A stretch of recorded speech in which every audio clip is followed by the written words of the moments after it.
Feliz noche para todos, hoy que se conectan de nuevo a esta enseñanza. Seguimos en esta travesía, porque así veo el libro, una travesía donde hemos ido cruzando diferentes ópticas, pensamientos y especialmente hemos estado caminando en el corazón de este libro. Hoy hemos llegado al capítulo número 11, la mitad de este libro. Cuando empezamos este viaje, dije, ¿cuándo voy a llegar al capítulo 11? Pues hemos llegado a este capítulo.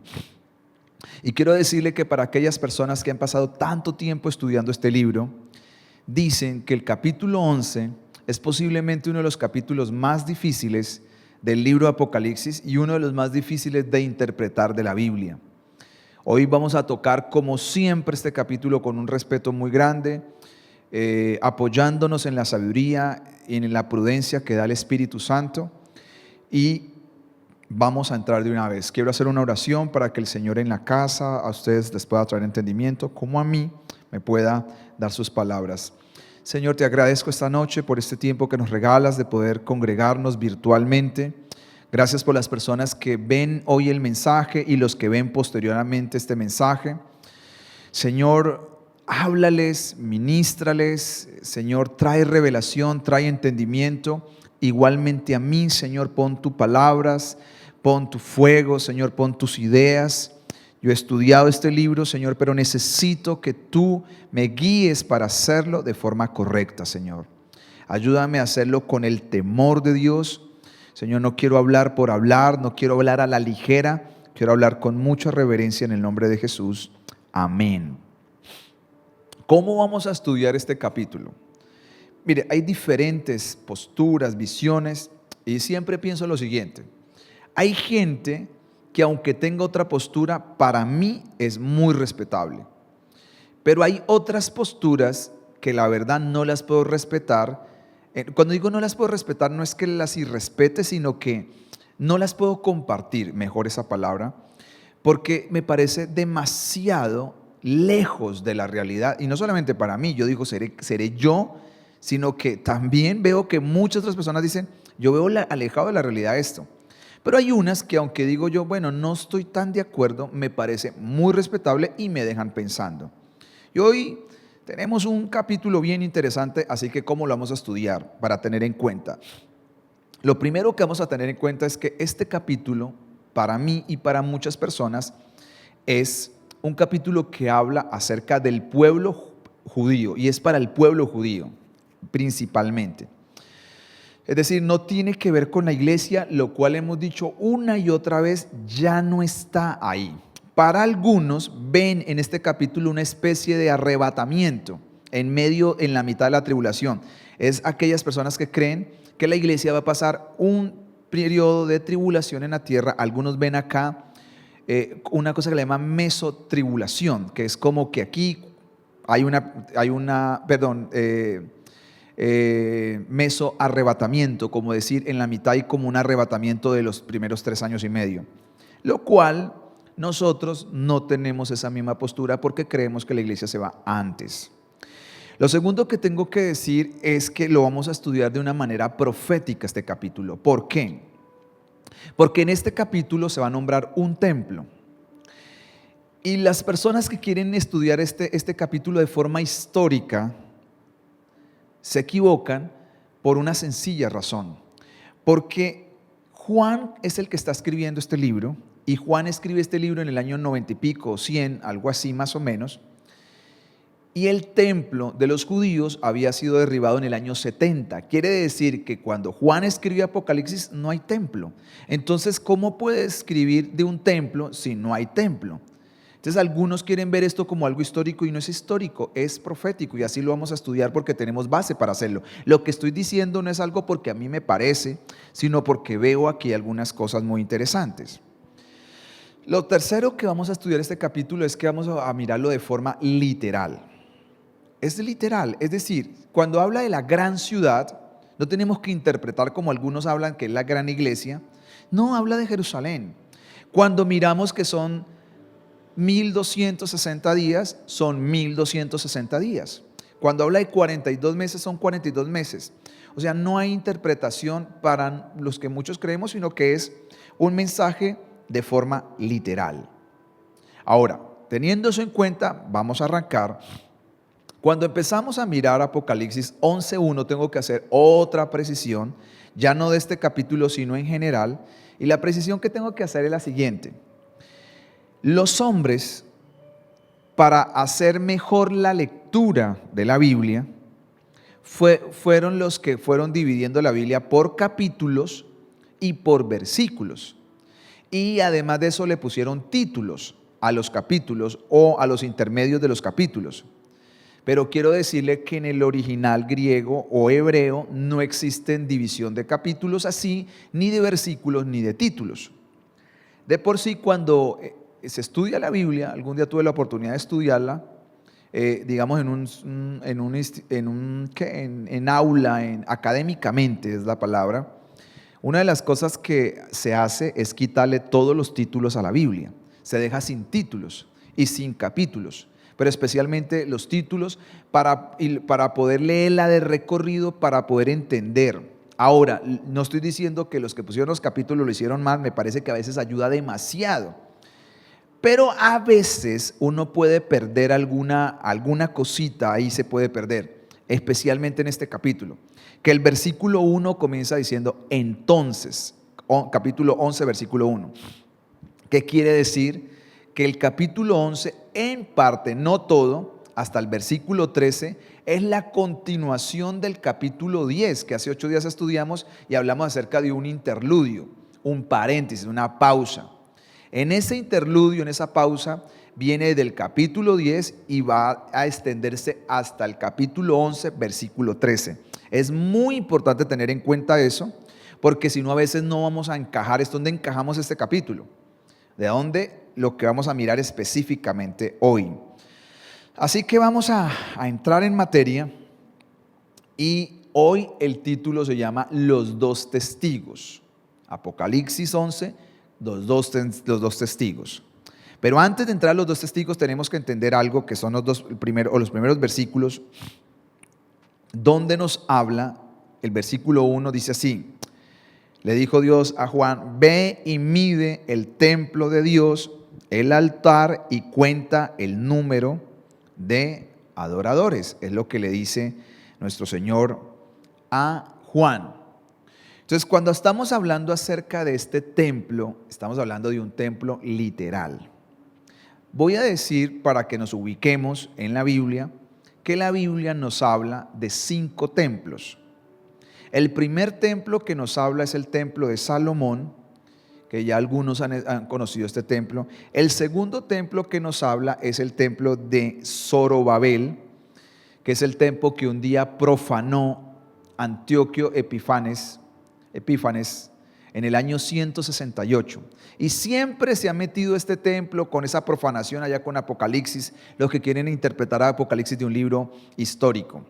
Esa profanación fue muy fuerte para los judíos de ese templo, es el templo que se levantó después del exilio, porque este Antíoco lo que hizo fue profanarlo, porque sacrificó una cerda en el altar y obligó a los sacerdotes a comer de esa cerda, de esa marrana, en nuestra ciudad como a veces lo conocemos. Y esto para un judío es una profanación, porque no se consume ni animal, y mucho menos un animal que ha sido sacrificado para la idolatría. El tercer templo es el templo majestuoso que llegó a conocer, el templo de Herodes, que es el templo que se conoce cuando Jesús vino a la tierra. Hasta ahí algunas personas leen esto, pero la Biblia en Apocalipsis nos habla de 2 templos más. Un templo que se le conoce como el templo de la tribulación, que es el que vamos a estudiar hoy. Por eso algunos lo interpretan de manera diferente, pero yo ahorita le voy a dar base bíblica para decirle que esto es literal y que va a haber un cuarto templo y un quinto templo que es totalmente atípico a todos los templos, que es el templo que hay en el milenio, que se llama el templo milenial. Le llamamos así, no existe así en la Biblia, pero es una manera de conocerlo. Así que cuando comenzamos a mirar acá acerca de este templo, ¿cuál es este templo? ¿Por qué le llamamos el templo de la tribulación? Para eso déjeme darle una referencia bíblica que está aquí en Tesalonicenses, segunda de Tesalonicenses capítulo 2, versículo 3 y 4, el cual hemos leído un par de veces, pero no nos cansaremos de sacarle jugo a este pasaje. Dice así: nadie os engañe en ninguna manera. Este es un capítulo interesante para estudiar. Y Pablo dice: nadie los engañe porque tienen que venir unas señales. Es decir, estos días he escuchado varias barbaridades para mi gusto, que gente que me dice una cosa, que otra, que el anticristo, que otro. Le digo: mire, nadie los engañe porque tenemos unas señales bíblicas para seguirlas y para rastrearlas, para no dejarnos engañar. Y dice él: nadie los engaña de ninguna manera, porque él está hablando acerca del hombre de iniquidad, del anticristo. Dice: porque no vendrá ese hombre de anticristo, usted en su casa puede leer el capítulo entero, dice, sin que antes venga la apostasía, que es la negación de la fe del Hijo de Dios. Primera señal, que eso va a ser, para los que no saben, estamos entrando a un nivel de apostasía como nunca antes lo hemos visto. Ya estamos, eso es una señal. Dice: sin que antes pase eso, que va a ser antes del retorno, del arrebatamiento de la iglesia, va a haber una ola de apostasía. Y hay otra señal también, dice: y se manifieste el hombre de pecado. ¿Cuándo se manifiesta el hombre de pecado? Acuérdense, en el primer sello, el caballo blanco, el hombre que tenía un arco sin flecha, que anda y que está ahí, que ese dijimos que es el anticristo. Y se llama el hijo de la perdición. Segunda señal. Dice: el cual, dice aquí la palabra, se opone y se levanta contra todo lo que se llama Dios o es objeto de culto, tanto que se sienta en el templo de Dios como Dios, haciéndose pasar como Dios. Entonces, ¿a dónde se va a sentar este hombre para hacerse pasar como Dios? Dice que se sienta en el templo de Dios como si fuera Dios, dice, y haciéndose pasar como Dios. Es decir, él dice: yo soy Dios, e imita a Dios en un templo. ¿Cuál templo es? Y cuando el apóstol Pablo está escribiendo esto en Tesalónica, ya prácticamente está por desaparecer el templo de Herodes, porque el templo de Herodes es derribado en el año 70 por un general que se llama el general Tito. ¿Desde qué templo está hablando este? Algunos han dicho que era Tito el que se sentó, pero no hay evidencia de eso, porque tiene que aparecer un hijo de perdición, tiene que haber unas señales de apostasía, y todavía era muy temprana la iglesia para que la iglesia estaba apostatando. Quiere decir que está hablando de otro templo. ¿Cuándo es ese templo? Entonces, esto es muy clave para poder fechar algunas cosas y poderlas entender. Si el primer sello, y préstame mucha atención a esto, si el primer sello es cuando aparece el anticristo, entonces para que aparezca el anticristo, cuando aparece el anticristo también va a haber una construcción de un templo, y esa construcción parece que va a haber una ayuda por un tratado de paz, que es lo primero que hay, para que Israel pueda construir este templo. Yo por mucho tiempo, les soy totalmente sincero, yo pensé que este templo sería una de las señales claves antes del arrebatamiento de la iglesia. Pero hoy casi, no puedo asegurarlo 100%, creo que este templo se comenzará o se materializará la construcción al inicio de la tribulación. Puede que antes de que la iglesia sea arrebatada, como pasa hoy en día, hay dinero, están recolectando el dinero, preparando el inmobiliario, los sacerdotes, todo eso lo están haciendo, pero todavía no está la construcción, todavía no está. Tenemos que ser totalmente claros con esto. Y yo decía: entonces, ¿cuándo va a pasar? ¿Cuánto se va a demorar el Señor? Hasta que entendí que este templo posiblemente se culminará al principio de la tribulación. Entonces, a Juan se le dice que vaya y mida este templo con una vara de caña, que era una manera que usaban. La caña es como una especie de guadua en nuestro contexto, pequeña, delgada, hueca, pero fuerte. ¿Para qué se utilizaba la caña o esta vara de junco, que también algunos la conocían? En Apocalipsis y en algunas otras partes de la Biblia se usa como señal de juicio, de vara de castigo. Entonces, ¿por qué se va a medir el templo? La pregunta que nos hacemos, ¿es que Dios no sabía cuánto medía el templo? ¿Será que Dios está perdido de las medidas de este templo? Dios sabe. Lo que está diciendo es: va y mídelo porque va a venir un juicio. Entonces, ¿qué significa ¿Cuál es digamos, la interpretación de este versículo? Porque vamos a entrar al tema de hoy. Esto es pura introducción para poder entrar al tema de hoy.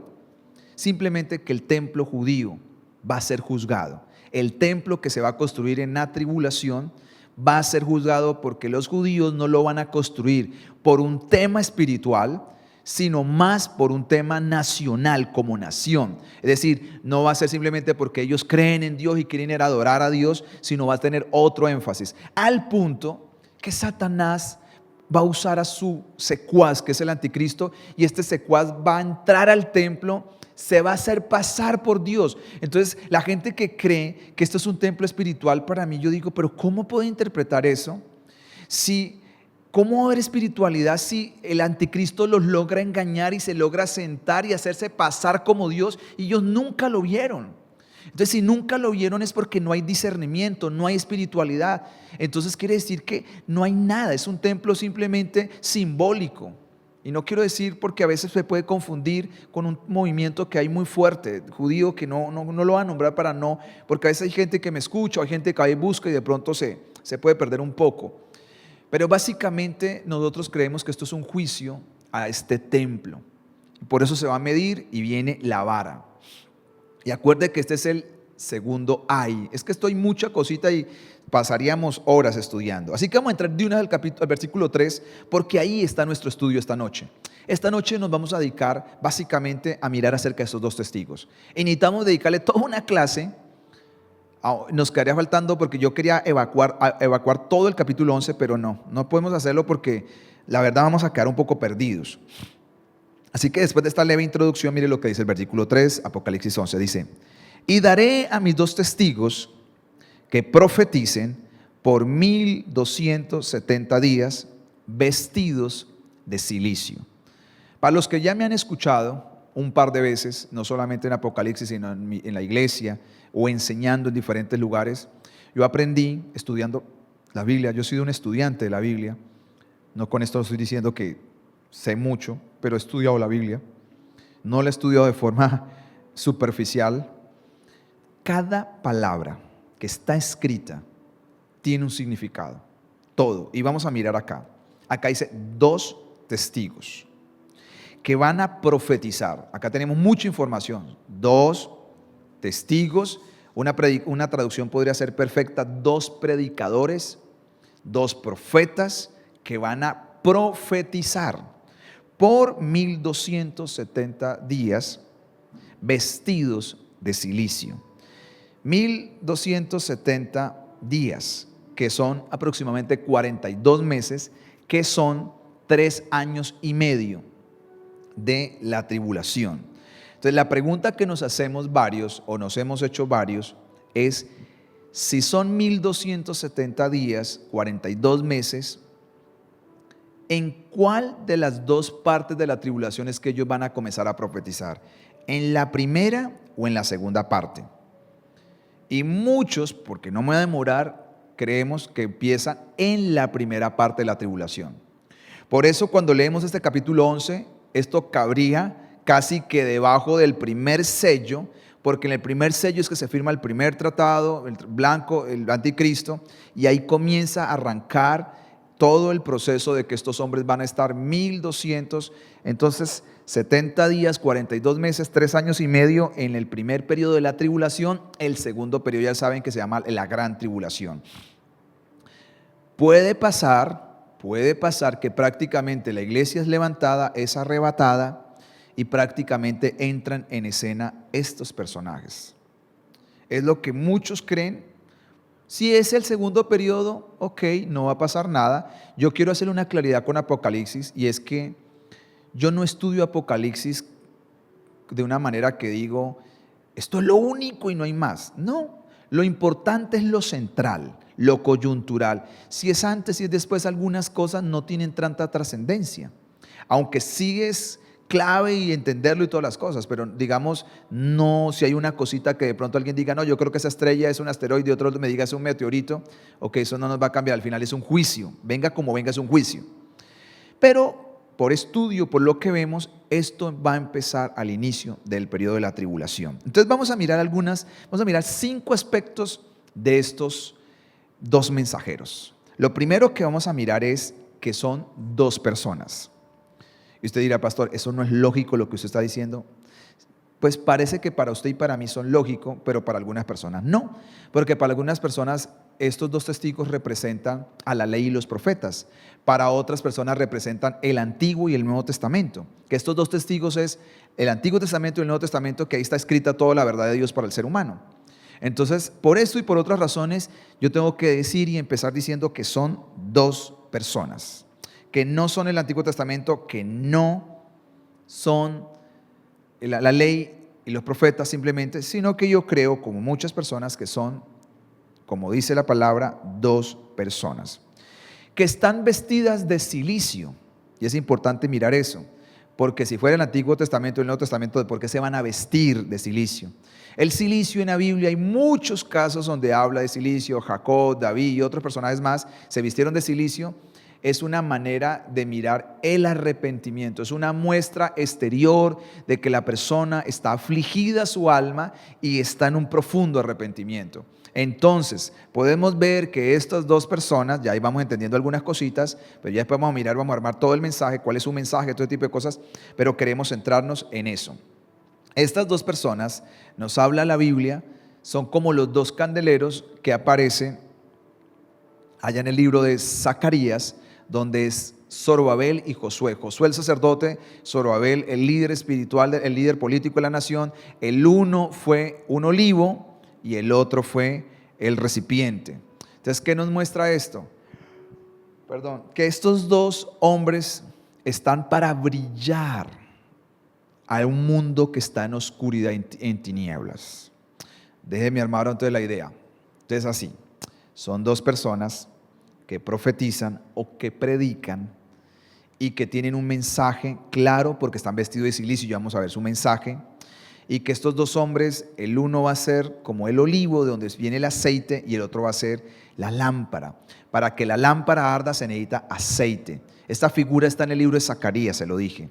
Entonces, ¿por qué necesitamos aceite? Necesitamos lámpara porque la lámpara en la Biblia, Salmo 119, 105, lámpara es a mis pies tu palabra y es una lumbrera en mi camino, porque necesita luz en medio de un mundo que está oscuro, que está en medio de la tribulación, y esta gente son personas que vienen a traer luz en medio de la oscuridad. Entonces eso tenemos que dejarlo claro. Lo segundo que vamos a mirar son personas, voy a hacer todo este estudio con la P. Segundo, son profetas.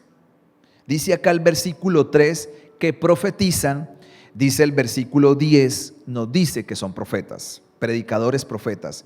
Para que tome estos versículos, versículo 3, versículo 10 nos habla que profetiza y el 10 nos habla que son profetas, predicadores, que tienen un mensaje claro, fuerte, definido. Hablan de fuego, de azufre. ¿De qué están hablando entonces? Una confrontación al mundo pecador acerca del infierno. Claro es el mensaje. Acá no hay un mensaje de gracia, acá no hay un mensaje de que el Señor simplemente los ama y vino a pagar por ustedes y el Señor quiere lo mejor para sus vidas y el Señor los va a prosperar y el Señor los va a bendecir, el Señor los va a sanar. Acá no hay mensajes de esto. El mensaje es directo. Dios los ama, pero si no se arrepiente, les espera juicio eterno. Y esto es muy clave mirarlo para más adelante. Estos dos profetas nos habla que son dos testigos. En Deuteronomio capítulo 17, versículo 6, y por ahí en el libro de Mateo dice que un testimonio se debe corroborar por 2 o 3 testigos. Siempre ese principio se hizo así en la Biblia. Para que algo tenga un testimonio, una efectividad, se necesitan 2 o 3 testigos. Cuando Jesucristo, dice la Biblia, lo pusieron en la tumba, dice que había en su cabeza un ángel y en sus pies otro ángel, 2 ángeles. Cuando Él resucita hay 2 ángeles. Cuando Él asciende a los cielos hay 2 ángeles. Jesucristo mandó a sus 12 discípulos de 2 en 2. Después a los 72 lo mandó de 2 en 2. Siempre vemos esa pareja. Siempre Dios, cuando Dios levantó a Moisés, le dijo: te pongo a Aarón. Cuando Dios levantó a Josué, te pongo a Caleb. Siempre ha sido ese orden. Cuando Dios levantó a Pedro, dice la Biblia que andaba con Juan, los dos hacían equipo. Pablo andó con Silas mucho tiempo. Pablo con Tito. Siempre vemos en la Biblia un principio marcado de dos en dos. Cuando Dios pone algo de dos en dos, porque hay un testimonio. Tiene que entender ese principio. Hay un testimonio que Dios quiere dar en la tierra. Yo sé que también tiene que ir por apoyo, por no ir solo. Tal vez alguien te dirá, pastor, pues van de dónde para no sentirse aburridos. Este no es el principio de Dios. Elías anduvo solo, pero también tuvo un sucesor más adelante, Eliseo. Pero vemos muy marcados que cuando Dios quiere mandar un mensaje, el mensaje, siempre sus mensajeros van de dos en dos. Entonces, la gran pregunta que se han hecho muchas personas, que yo me he hecho muchas veces, es: ¿quiénes son estos dos testigos, estos dos profetas, estos dos predicadores? ¿Quiénes son?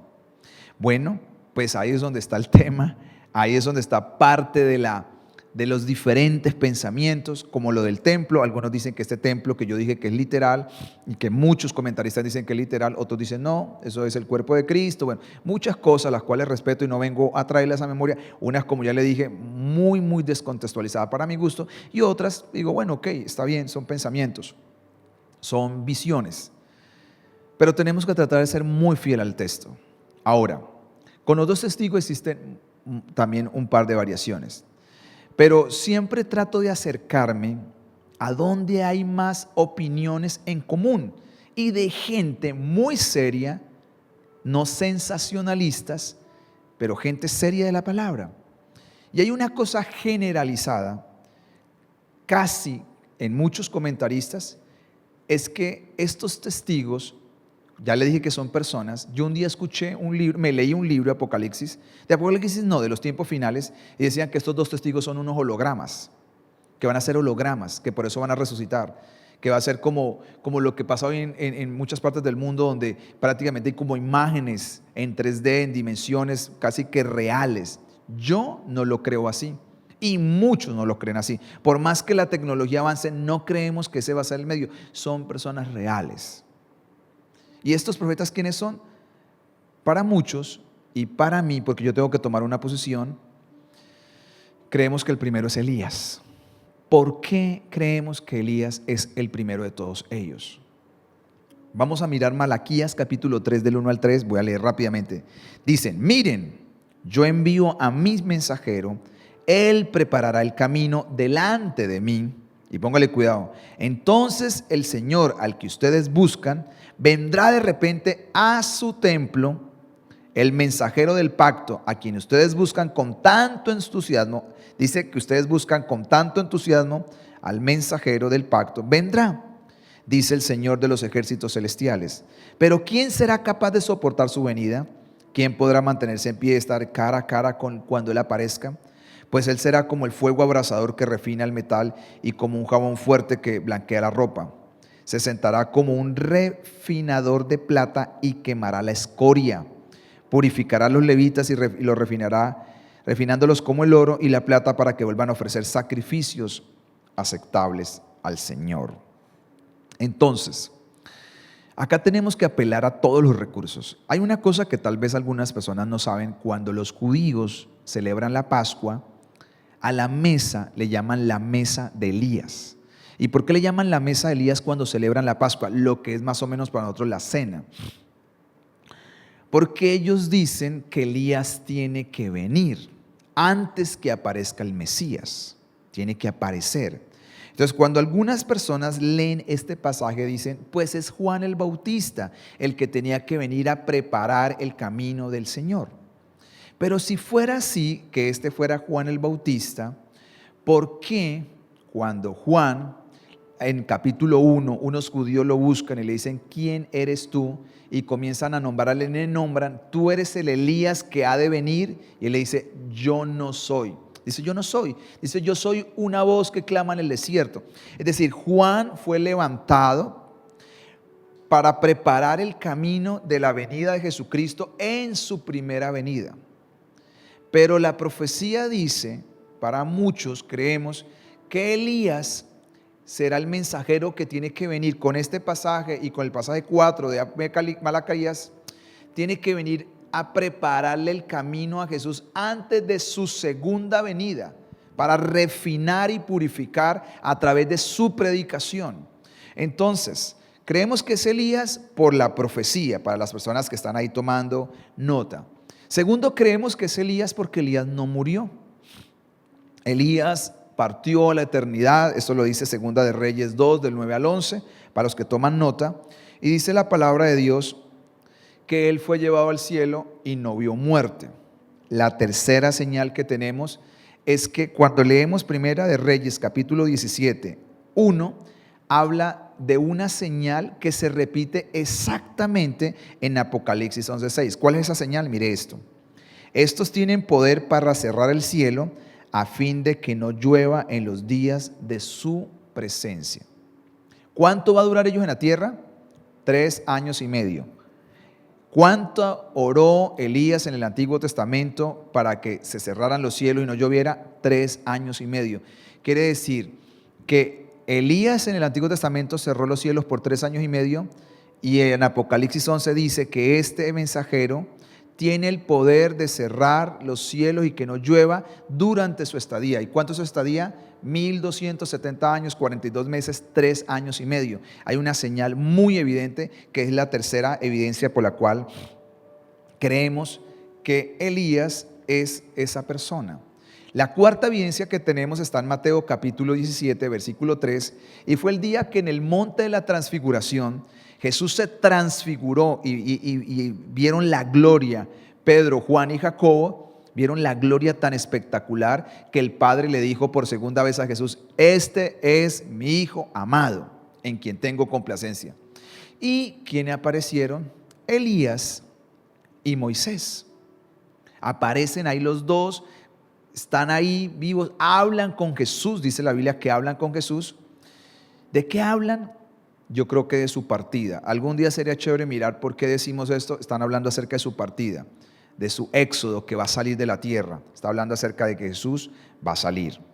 Entonces, con estas 4 evidencias, la cual podríamos trabajar un poquito más extensamente, pero quiero dejarlas ahí para que usted tenga, creemos que Elías es una de las personas que hace parte de estos 2 testigos.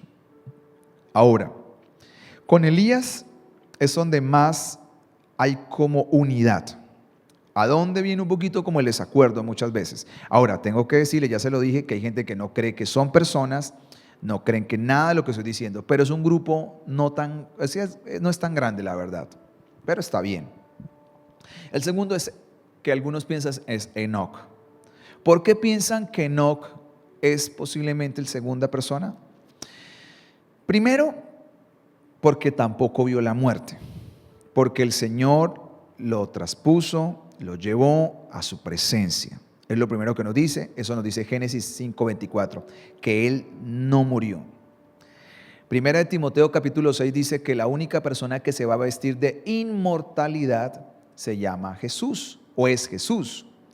Quiere decir que si Elías no murió y Enoc no murió, lo que se dice es, por eso ellos pueden venir a la tierra y por eso van a morir, porque ellos no han muerto y porque la Biblia dice que está establecido para los hombres que mueran una sola vez y después de eso el juicio. Entonces, esa es la segunda persona que se cree. ¿Por qué más se cree de él? Por un pasaje que está en Judas 1, del 4 al 16, donde dice: Enoc, quien vivió en la 7ª generación después de Adán, profetizó acerca de estas personas. Está hablando de que es un profeta. Dijo: escuchen, el Señor viene con incontables millares de sus santos para ejecutar juicio sobre la gente del mundo. Entonces, cuando estudiemos un poquito acerca de su vestidura de silicio, de los 2 testigos, habla acerca de juicio. Entonces dicen, Enoc puede ser porque tiene características proféticas y tiene vestidura de silicio, y su predicación y su mensaje es un mensaje de juicio. Algunos creen que puede ser Enoc, y realmente estoy dando lo que he estudiado, lo que he mirado, y uno dice, claro, puede ser Enoc.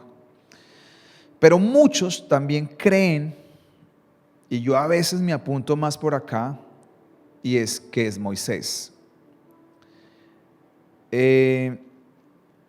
¿Cuál sería la objeción por la cual no se cree que es Moisés? Déjeme decirle primero por qué se cree y ahorita le voy a decir la objeción. Primero vuelvo otra vez, Mateo 17:3. En la transfiguración, cuando el Señor permitió que en su gloria hablaran con Jesús, el que aparece no es Enoc, sino aparece Moisés. Eso es lo primero. Lo segundo es que hay una coincidencia muy fuerte. Mire lo que dice el versículo 6 de Apocalipsis 11. Estos tienen poder para cerrar los cielos a fin de que no llueva. Estamos hablando de Elías, pero mire la segunda parte. Y tienen poder sobre las aguas para convertirlas en sangre, para herir la tierra con plagas cuantas veces quieran. ¿Quién fue la única persona en la Biblia que hirió las aguas a convertirlas en sangre y trajo plagas sobre la tierra? Moisés. Entonces, cuando vemos estas dos uniones, entonces decimos, wow, puede ser Moisés. Y existe mucha evidencia. Ahora, ¿qué pasó con el cuerpo de Moisés? El cuerpo de Moisés muere, pero el cuerpo desaparece. Dios lo enterró. Eso dice Deuteronomio 34, 5 al 6. Y cuando miramos Judas 1:9, dice así, pero ni siquiera Miguel, uno de los arcángeles más poderosos, se atrevió a acusar al diablo de blasfemia, sino que simplemente le dijo que el Señor te reprenda, y aclara por qué le dice esto. Esto ocurrió cuando Miguel disputaba con el diablo acerca del cuerpo de Moisés. La gran pregunta que nos hacemos es ¿por qué el diablo peleaba tanto por el cuerpo de Moisés? Una cosa que se dice es reclamando un derecho porque él mató a un egipcio, lo cual puede tener razón, pero por otro lado digo, entonces es como si es como si Dios no le hubiera perdonado ese pecado a Moisés, y yo creo que ahí no lo veo tan así, pero yo creo que el Señor le perdonó ese pecado y lo liberó de sus consecuencias. Lo segundo que se dice es para evitar la idolatría, que el diablo quería el cuerpo para que, o sea, que se supiera dónde se puso el templo por un tema de idolatría, y yo creo que tiene mucha razón eso, porque en el pasado se ha demostrado que donde hubo tumbas, ahí construyeron templos. Y yo creo que los judíos hubieran construido un templo alrededor de la tumba de Moisés y hubieran creado mucha idolatría. Y eso tiene validez. Pero también hay una validez muy, muy fuerte. Es que hay una disputa y Satanás quiere ese cuerpo. ¿Por qué sí? ¿Por qué no el de Abraham? ¿Por qué no el de David? ¿Por qué el de todos los demás no? Es porque Moisés tiene un propósito muy grande al final de los tiempos. Yo creo, usted sabe que Moisés por sus errores no vio la tierra prometida. No pudo entrar a la tierra prometida, pero la vio. Pero yo creo que Moisés, cuando vio a Jesucristo en el Nuevo Testamento, en el monte de la transfiguración, pudo ver más que la tierra prometida. Entonces yo creo que esa pelea y esa disputa, como algunos dicen, es por el propósito, al punto que dice que una disputa, es decir, Satanás, hay unos comentaristas que se atreven a decir con mucha vehemencia y estudio, que de otra manera Satanás lo que habla es con Miguel por este cuerpo, y él le dice que el Señor te reprenda por lo que estás pensando, porque Satanás sabe que este hombre tiene un papel muy determinante, posiblemente es lo que se cree. ¿Por qué más se cree que puede ser Moisés? Porque Moisés representa la ley y Elías representa a los profetas, y este tiempo está específico para los judíos. Aunque se va a predicar el evangelio al mundo, este juicio que está por empezar va a empezar fuerte sobre el mundo, pero también sobre el pueblo judío. Y el pueblo judío está en la ley y los profetas. Así que la conclusión mía es esta: cualquiera que sea, llámese Moisés y Elías y Enoc o otras personas, yo creo que tienen muchas similitudes a estos hombres del Antiguo Testamento. Estoy convencido que son personas, es de eso estoy totalmente convencido. Si no son ninguno de los tres, estoy convencido que tienen muchos rasgos de Elías y de Moisés, y posiblemente algo de Enoc, pero yo lo veo más Elías y Moisés, por lo que yo logro ver en esto. El tercer aspecto que quiero decir, porque va corriendo el tiempo volando, es que estos dos testigos son personas, número uno. Número dos, ya dijimos que son profetas, que son testigos, que son dos. Número tres, son poderosos. Tienen una predicación de poder. ¿Dónde leemos esto? Mire lo que dice el versículo 5 y 6. Dice así: si alguno quiere dañarlos, sale fuego de la boca de ellos y devora a sus enemigos. Si alguno quiere hacerle daños, debe morir él de la misma manera. Estos tienen poder, recalca, para cerrar cielos y que no llueva. Tienen poder para las aguas convertirlas en sangre, para herirlas la tierra con toda plaga cuantas veces quieran. Sigamos y volvamos un poquito al contexto. Acuérdese que estamos en la tribulación, momentos oscuros, momentos difíciles, una persecución agresiva contra la gente que cree en Dios.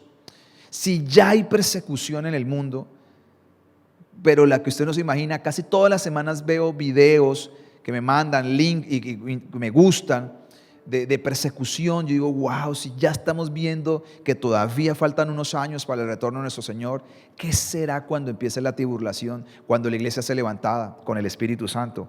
No me imagino la persecución. Y estos hombres están en medio de todo este ambiente espiritual, con un mensaje de fuerza, de poder, de confrontación, un mensaje directo.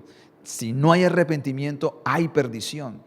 Esta gente va a ser un dolor de cabeza, pero el Señor a ellos los selló para que nadie los puede tocar. Y Dios les dio a ellos, dice la palabra, les dio poder. Dice, si alguno les quiere hacer daño, quiere decir que va a haber gente que les quiere hacer daño, tal vez poderes militares, políticos, bueno, no sé, cualquier cantidad de gente, si les quiere hacer daño. Lo segundo dice que van a tener enemigos. Dice, si alguno les quiere hacer daño, de su boca, dice, fuego sale de ellos, de su boca, saldrá fuego y devorará a sus enemigos.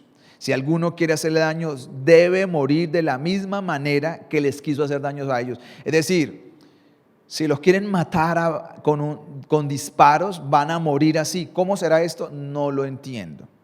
Pero sí puedo decir algo ahorita más ratico acerca del fuego. Dice que tienen poder para cerrar los cielos. Quiere decir, fuera de todos los juicios que van a haber, ellos pueden orar y cerrar los cielos para que no haya lluvia por 3 años y medio. Y fuera de esos tienen poder para traer las 10 plagas posiblemente de Egipto. Posiblemente. Dígame el poder que Dios les concedió a estos hombres para defenderse. Quiere decir que esta gente no la pueden matar, y ya va a entender cómo los van a matar y por qué los van a matar y cuál es el propósito de esta muerte. Entonces, ¿qué predica esta gente? Lo primero que predica es que Jesús es el Señor. Cuando usted ve que Dios es soberano, es poderoso, cuando los ve usted en esa acción predicando y haciendo todo esto, wow, me impacta demasiado lo que están haciendo. Posiblemente se van a burlar estos locos lo que están haciendo, pero lo que todos reconocerán es que tienen poder, tienen autoridad, tienen ese mensaje ahí. Lo tercero que veo que ellos van a hacer es, van a estar en medio de la maldad humana más grande, pero no tendrán miedo. Estarán predicando sin miedo. Es como usted decir, me metí en medio de la persecución, un país como X país, no voy a decir porque ahorita es tan difícil todo ese tema de las redes, X país lleno de persecución, y ahí usted va en el centro de la plaza y se pone a predicar donde es prohibido y es condenado a muerte. Así esta gente va a predicar con una valentía, sin miedo.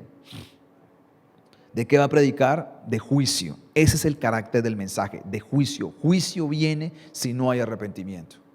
Va a venir juicio sobre la tierra. Se acaba el mensaje de la gracia porque el tiempo de la gracia ha terminado.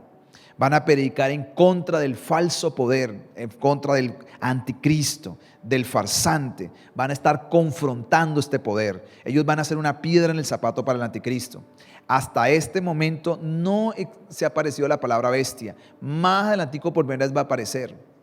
Apareció en el capítulo 6 el primer sello, pero no habla de bestia, habla del anticristo, pero lo interpretamos como el anticristo por todas las figuras que vemos ahí. La predicación que ellos van a dar va a enfurecer a los mismos judíos. A los judíos no les va a gustar lo que ellos van a predicar, porque van a predicar en contra del templo. Entonces, una de las cosas que yo noté es que ellos no están predicando en el templo. Entonces uno dice, si no predican dentro del templo es porque ellos no aprueban ese templo, porque ellos saben. Y por eso a los judíos les va a molestar, les va a fastidiar. Estos dos profetas van a ser como si usted se metiera en sus zapatos apretados, 2 piedras ahí, va a tallar al judío, le va a tallar al anticristo, al mundo de maldad. Ellos van a tal vez moverse en las naciones o van a predicar vía satelital. No sé cómo hacer exactamente, pero creo que el mensaje será mundial el que ellos van a llevar. De eso estoy convencido, porque ellos van a llevar a miles de personas al evangelio en esa gran cosecha que vimos en Apocalipsis 7. Ahí ellos ya están predicando, están llevando miles de personas al evangelio. Entonces, acá hay una cosa que me llama la atención, porque yo dije, bueno, ¿cómo así que sale de su boca fuego? Pareciera que fueran dragones. Y dirás, ¿esto no es muy fantasioso? Y yo, claro, yo también digo, bueno, no será muy fantasioso. O sea, no digo la Biblia, tal vez yo lo estoy interpretando de forma fantasiosa. Pero tenemos una evidencia en la Biblia, en Segunda de Reyes, creo que lo anoté, sí, por acá lo anoté, Segunda de Reyes 1, del 1 al 18, donde un día un rey, Elías le desbarata un plan que tiene y el rey se molesta con Elías y le manda 50 capitanes, soldados, a que maten a Elías, y Elías ora y fuego del cielo viene y los quema. El rey vuelve y le manda otros 50. Y mire lo que dice el versículo 10, tengo acá. Elías respondió y le dijo al capitán de 50, si yo soy varón de Dios, que descienda fuego del cielo y consúmate tú con los 50. Y descendió fuego del cielo que los consumió a él y a los 50. Quiere decir, cuando yo leo esto, es que ya en el Antiguo Testamento Elías hizo esto.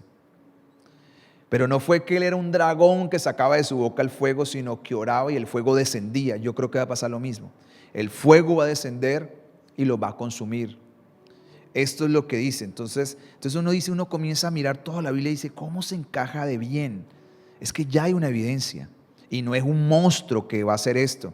Es una oración posiblemente que él hace, o un clamor, o una declaración, no lo sé, una afirmación profética, y el fuego viene y consume a todo el que se levanta contra ellos. ¿Qué puede hacer? ¿Cómo hizo Moisés en el Antiguo Testamento? Dice que extendió la vara y le habló y vinieron las plagas. Es decir, yo creo que será así personalmente. Es lo que yo veo en estos pasajes bíblicos.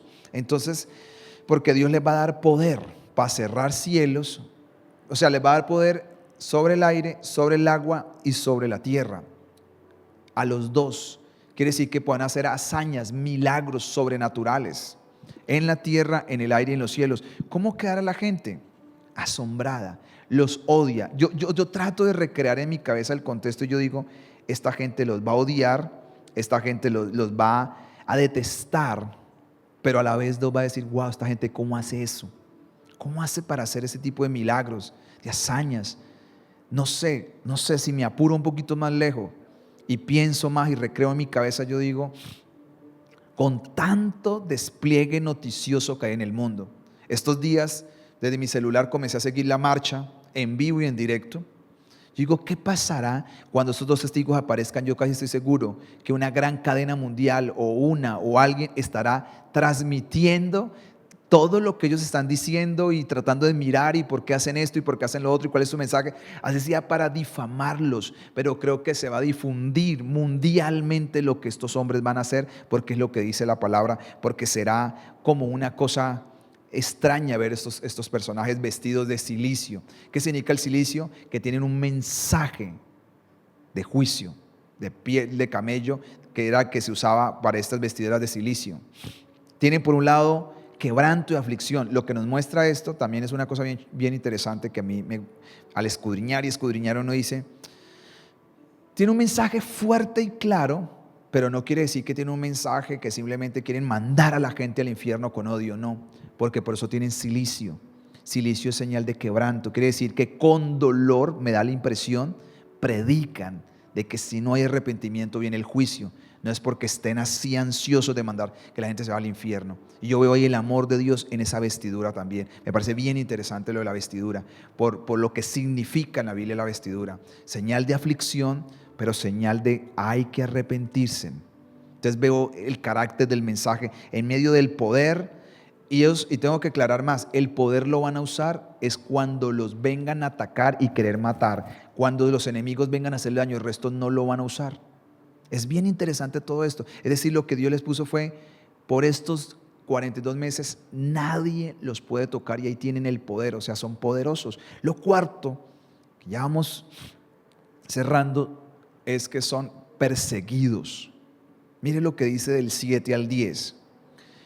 Y subraye esta frase porque la vamos a tener que mirar bien. Cuando hayan acabado su testimonio. Usted no sabe, cada vez que estudio un capítulo, como la vez pasada me impactó mucho, y lo de la miel y el amargo, eso me impactó mucho. En esta clase, esta frase me impactó, yo le voy a decir por qué. Dice, cuando hayan acabado su testimonio, la bestia que sube del abismo hará guerra contra ellos y los vencerá y los matará. La pregunta que uno se hace es, yo cuando leí esto yo dije, no, pero no me parece chévere la historia. Obviamente desde una mente romántica, peliculesca y de Hollywood. Dije, no me parece chévere. Porque si ellos pudieron vencer a todos los demás, ¿por qué cuando aparece el enemigo grande los vence y los mata? Pero ya vamos a ver qué pasa. Sus cadáveres estarán en la plaza de la grande ciudad. ¿Cuál es la grande ciudad? Jerusalén, que en sentido espiritual se llama Sodoma y Gomorra. Mire la palabra como lo aclara. En sentido espiritual se llama Sodoma y Gomorra. Sodoma, ¿por qué? Por la inmoralidad. Egipto, ¿por qué? Por el tema político. Quiere decir que va a haber una mezcla en estos tiempos de estas dos fuerzas espirituales moviéndose en la gran ciudad, donde también nuestro Señor fue crucificado. Entonces yo digo, yo no sé por qué la gente comienza a inventar cosas y acá dice que donde el Señor Jesucristo fue crucificado. ¿Dónde fue crucificado el Señor Jesucristo? Pues en Jerusalén. ¿Para qué interpretamos otras cosas? Y acá está dándonos pistas cómo es. Y los demás pueblos, tribus, lenguas, naciones, verán sus cadáveres por 3 días y medio y no se permitirán ser sepultados. Y los moradores de la tierra se regocijarán sobre ellos y se alegrarán y se enviarán regalos los unos a los otros, porque estos dos profetas habían atormentado, wow, qué palabra, a los moradores de la tierra. Entonces, ¿qué nos dice acá? Que los dos testigos mueren.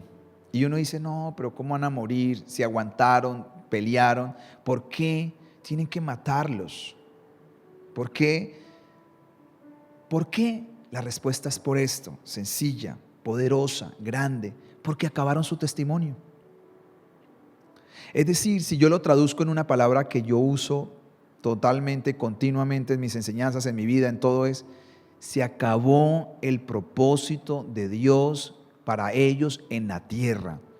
Ellos mueren no porque los mató la bestia, mueren, y entienda esto, porque se acabó su propósito, su testimonio. La bestia se le permitió hacer esto, ¿sabe por qué?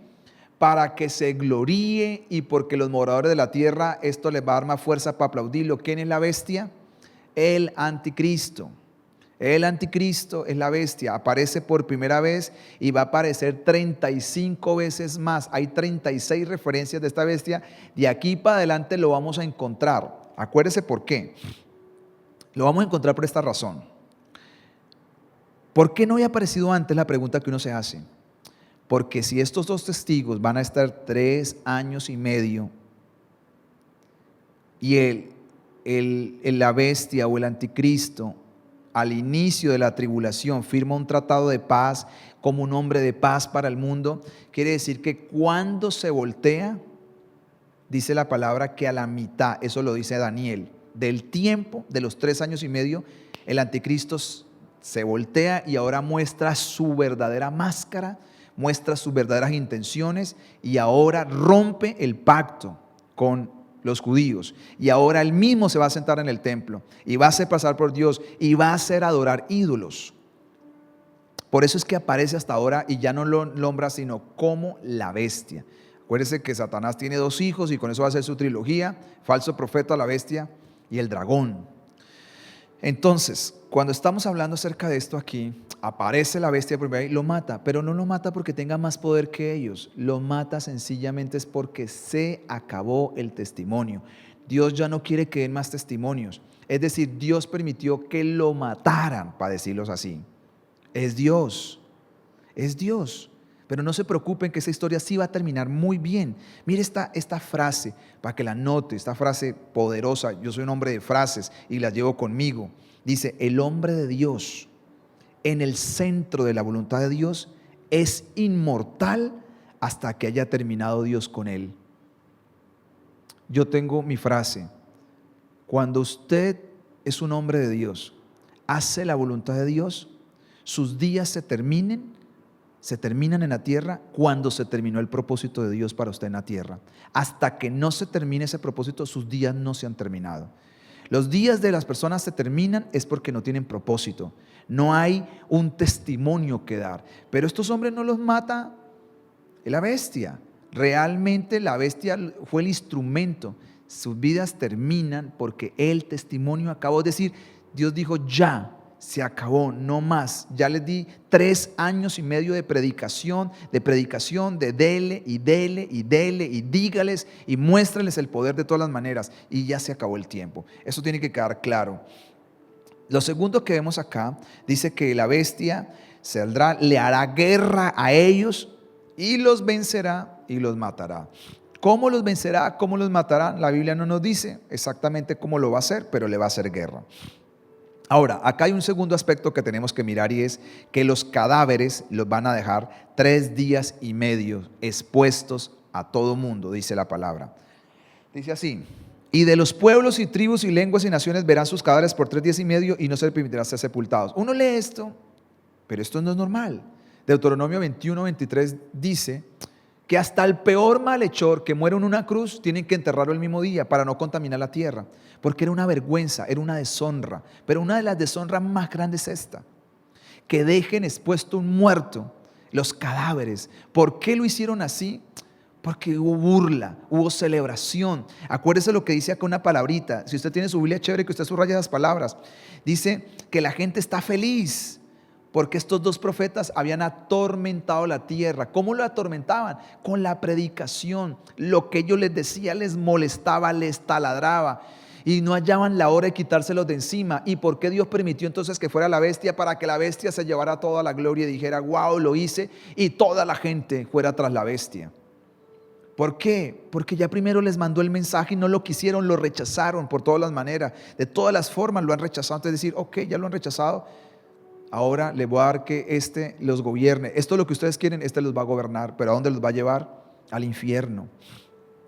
Y acá dice que lo dejaron 3 días y medio para que la gente se burlara, para que la gente estuviera ahí, para que la gente los mirara y los vieran. Cuando murió Juan Hux, perdón, como mi relojito acá, cuando murió Juan Hux, uno de los grandes hombres de Dios, cuando lo quemaron en una estaca, lo dejaron expuesto el cadáver ahí para que la gente pasara y se burlara. Esto no es la primera vez que pasa, porque es una manera de decir: mírelo. Y dice la Biblia: y se enterarán las tribus, los pueblos y las naciones. ¿Qué nos cuenta eso? Ese es el pasaje que nos evidencia que el mensaje de los 2 testigos llegará a las naciones. ¿Cómo se enterarán? Hace 100 años, cuando la gente leía Apocalipsis, decía: ese pasaje no es literal, es un tema interpretativo, porque ¿cómo las naciones se enterarán, las tribus, los pueblos, de 2 hombres en Jerusalén? ¿Cómo van a hacer para enterarse si las noticias no van a llegar? ¿Cómo van a llegar en barco y todas las cosas? Porque ellos no sabían lo que usted y yo hoy vemos. Que lo que está pasando en Colombia en este momento se entera el mundo entero, que lo que está pasando en la China nos enteramos acá, que el problema que tiene en este momento Israel con la Franja de Gaza, con Palestina, nosotros nos enteramos. Es más, hay noticieros que transmiten 24 horas al día, si uno quisiera saber y estar actualizado de las noticias. Eso no lo sabía la gente cuando leía la Biblia hace 100 años. Nosotros lo estamos viendo. Nosotros estamos viendo por primera vez Apocalipsis, por eso le llamamos así, Apocalipsis sin filtros. Estamos viendo de otra manera, o como lo llamó alguien, Tim LaHaye, lo llamó Apocalipsis sin velo, porque ese es el tiempo donde estamos viendo claramente el cumplimiento de estas profecías. Podría decir algunas cositas más, pero el tiempo nos tenemos que avanzar. Y lo tercero que veo en este pasaje es que los enemigos se deleitan. Es impresionante cómo se deleitan. Se deleitan porque dice la Biblia que se dieron regalos. Es como si hubieran adelantado una Navidad. La gente comenzó a celebrar, se mandaron tarjetas celebrando, se murieron los 2 testigos. ¿Se imaginan lo que le estaba provocando la predicación? El tormento. Es como celebró en algún momento determinado una parte del mundo cuando mataron a Bin Laden. El Estados Unidos celebró la muerte de Bin Laden. La gente va a mandarse regalos, tarjetas, celebraciones. Decir, por fin se murieron estos tipos. Por fin. Por fin, miren, eso lo dice el versículo 10. Por fin. Eso dice también de Juan Hux, que el día que Juan Hux quedó ahí quemado, otras cosas, hicieron una fiesta para celebrar su muerte y lo dejaron ahí un momento, unos días, que se quemara y lo dejaron ahí, su cuerpo calcinado, y se le hicieron una fiesta de celebración, porque su predicación los tenía molestos, porque los confrontaba con el pecado, con su realidad. Y esto a mí me ha impresionado mucho. Así que hemos dicho, son personas, son profetas, son poderosos, son perseguidos. Esto nos dice, el mensaje va a llegar al mundo en estos tiempos. Quiere decir que la gente no va a tener excusa para decir, la tribulación nos mandaron juicio, pero nadie nos predicó. Y fuera de los 144,000, alguien dijo que si los 144,000 son 144,000 Pablos, dicen, estos dos testigos son como dos Jesús en la tierra. Es lo que dicen ellos. Son como dos Jesús en la tierra, predicando. Así como a los judíos les produjo rabia a Jesús, estos dos hombres producirán eso en las personas. Ahora, también muchos se salvarán, porque ya lo vimos en el capítulo 10, lo vimos en el capítulo 7, va a haber salvación. Y en otros lugares de la Biblia vemos que esto. Y lo último, pero serán preservados. Serán preservados. Mire lo que dice. Pero después de 3 días, ¿por qué el Señor permitió que ellos quedaran 3 días ahí? Ya saben que ellos lo hicieron por deshonra. La bestia y toda la gente lo hizo por deshonrarlos. Pero Dios lo permitió, ¿por qué? Para que no hubiera dudas de lo que va a pasar.